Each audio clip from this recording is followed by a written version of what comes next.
बेटी का महत्व। इस कहानी को एक बार ज़रूर सुने। एक छोटा सा गांव था। उस गांव में मीरा नाम की एक महिला रहती थी। उसका भरा पूरा परिवार था। धन की भी कोई कमी न थी।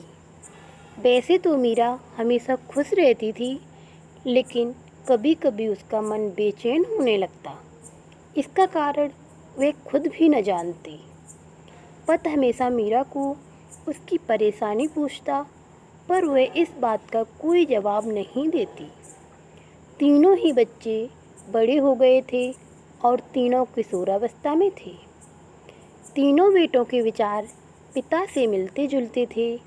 वो ज़्यादातर समय अपने फ़ोन और दोस्तों के साथ बिताते और बचा हुआ समय अपने पिता के साथ। माँ का उन्हें कोई ध्यान नहीं था। मीरा चाहती थी उसके बेटे उसके साथ कुछ समय बिताएं, पर उनकी सोच अलग थी। अब वे तीनों बच्चे नहीं रह गए थे। वो धीरे धीरे बड़े होते जा रहे थे। एक सुबह मीरा ने अपने पति से कहा, क्या मेरी खुशी के लिए आप कुछ करेंगे? पति ने कहा, हाँ बिल्कुल करूँगा। मीरा बोली, मैं एक बेटी गोद लेना चाहती हूँ। इस पर आप सवाल जवाब मत करिएगा। पति को मीरा की बात सुनकर आश्चर्य हुआ। उसने कुछ नहीं कहा। फिर मीरा ने तीनों बच्चों के सामने भी यह प्रस्ताव रखा।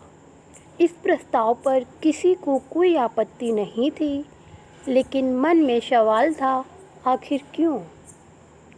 कुछ ही दिनों में मीरा ने 2 महीने की प्यारी सी बच्ची अनाथ आश्रम से गोद ले ली।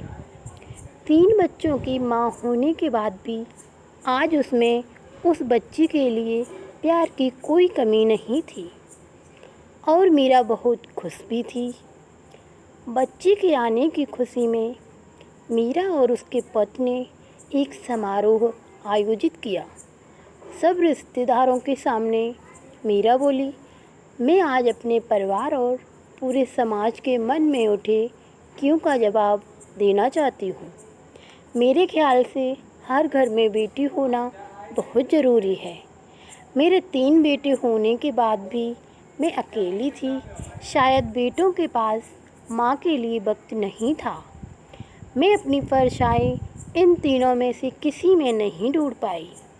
मुझे दुख ही नहीं, पीड़ा भी होती है जब लोग बेटी को बोझ मानकर उनकी हत्या कर देते हैं। मैं जानती हूँ मेरे पति का वंश मेरे बेटे ही बढ़ाएंगे, पर मेरे मातृत्व का वंश मेरी बेटी ही बढ़ाएगी। आशा करती हूँ यह कहानी आपको पसंद आई होगी। इसी तरह की जानकारी के लिए हमारे चैनल को सब्सक्राइब करें। वीडियो पसंद आए है तो लाइक, शेयर और कमेंट करें। धन्यवाद।